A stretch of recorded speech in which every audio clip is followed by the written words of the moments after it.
Assalamualaikum warahmatullahi wabarakatuh.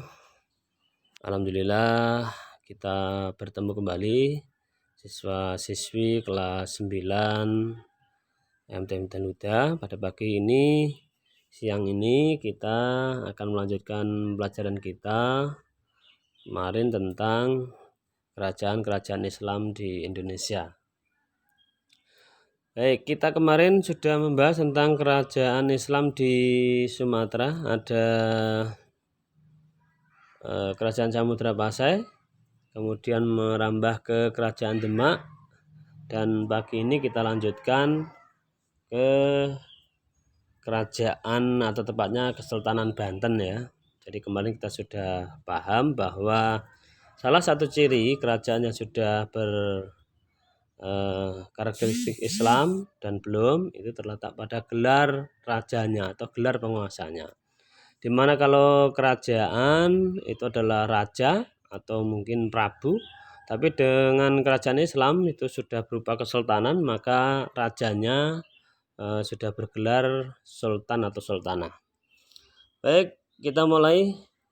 Pagi ini kita nanti harus sudah bisa memahami siapa pendiri kerajaan Kesultanan Banten, kemudian wilayahnya meliputi mana saja, kemudian masa zaman keemasannya dipimpin oleh siapa, kemudian sektor-sektor ekonominya sampai nanti keruntuhannya kerajaan Banten. Baik, kita mulai.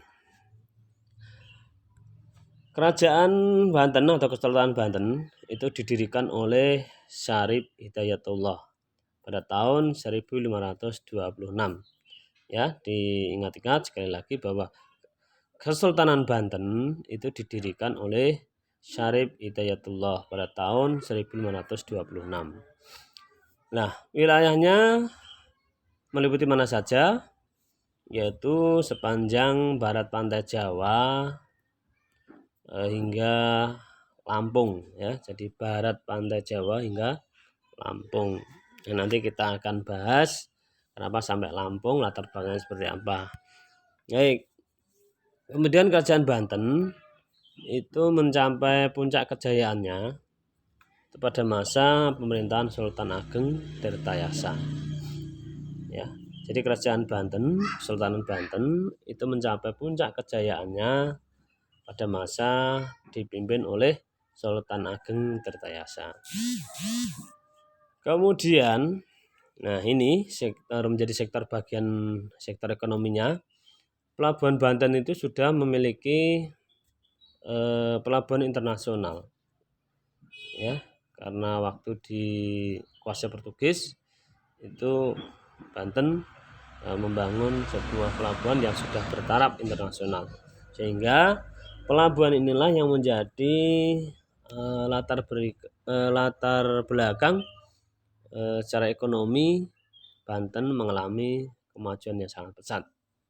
Jadi pelabuhan ini menjadi pintu untuk ekspor maupun impor ya, terutama ketika Banten mengekspor lada atau mericanya ke luar negeri. Maka ini menjadi sangat vital pelabuhan ini sehingga menjadi tumpuan ekonomi bagi Banten.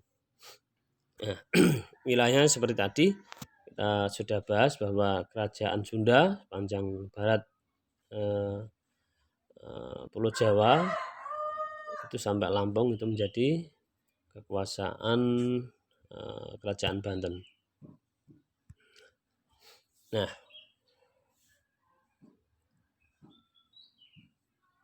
pelabuhan yang dimiliki oleh Banten itu menjadi pusat sirkulasi dari ekspor maupun impor, yaitu impor lada atau merica.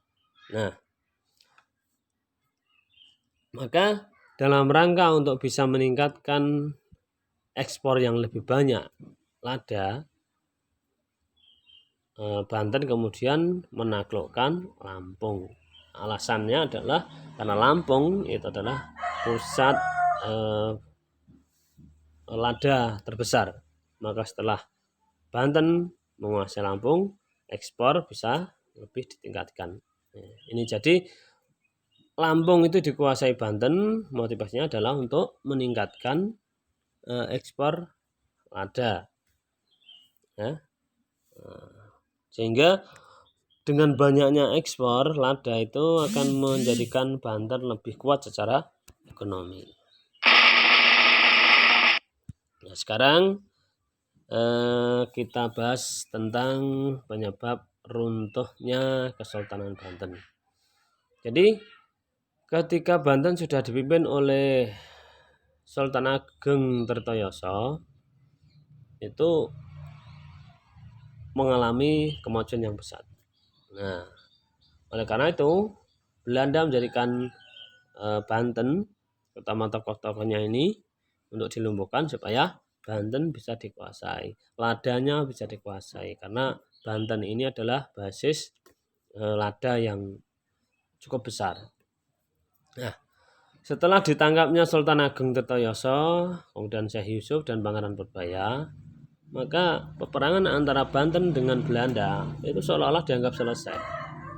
Kenapa? Karena tokoh-tokohnya yang kuat, yang menginspirasi, yang memotivasi dan menjadi pimpinan perlawanan itu sudah ditangkap oleh Belanda. Apakah Banten sudah berhenti secara total setelah para penguasanya ini ditangkap? Tidak. Ternyata secara mandiri rakyat Banten itu masih melakukan perlawanan. Tetapi tidak berarti karena memang secara kekuatan itu sudah lumpuh dengan ditangkapnya para tokoh-tokoh mereka. Nah, kemudian setelah ditangkapnya para tokoh itu, Sultan Ageng Tirtayasa, kemudian Syekh Yusuf dan Pangeran Purbaya, maka menjadi awal penderitaan bagi rakyat Banten. Mengapa? Karena pengikut-pengikut Sultan Agung berusaha diintimidasi, bahkan dibersihkan. Kemudian rakyat harus membayar pajak tinggi karena Sultan juga harus membayar biaya perang. Kemudian perdagangan itu dimonopoli oleh Kompeni Belanda.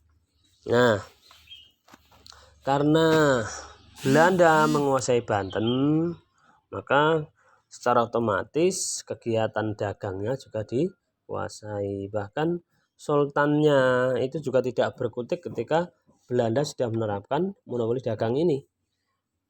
Lada yang ada dibeli dengan sangat murah dan nyaris tidak memberikan keuntungan pada rakyat Banten. Tapi apa boleh buat? Karena sudah dikuasai oleh Belanda. Maka Sultan seolah-olah justru menjadi pengumpul lada-lada ini, gitu ya. Nah, kemudian Kompeni Belanda juga berusaha mempertahankan kekuatannya untuk menguasai Banten. Itu dibuktikan dengan dibangunnya sebuah benteng pertahanan yang terletak di pantai utara dekat pasar Karangantu. Nah, benteng ini diberi nama Spilwijk pada tahun 1682. Jadi bukti bahwa Kompeni Belanda ingin menguasai Banten, mempertahankan kekuasaannya di Banten, itu dibuktikan oleh dibangunnya benteng Spilwijk pada tahun 1682. Nah, dan begitu para pejuang-pejuang Banten yang masih tersisa kemudian bergabung pergi ke Jawa Timur, bergabung dengan para pejuang yang ada di Jawa Timur. Nah, ini dilakukan setelah terjadi peperangan di Bandung. Jadi para pejuang Banten itu tetap melakukan perlawanan, bahkan sampai Banten dikuasai dan bahkan benteng Spilwijk juga sudah berdiri, tetapi mereka merapatkan barisan ke Jawa Timur untuk bergabung dengan para pejuang di sana. Ya, demikian itu sekilas tentang Banten. Dicatat hal-hal yang penting.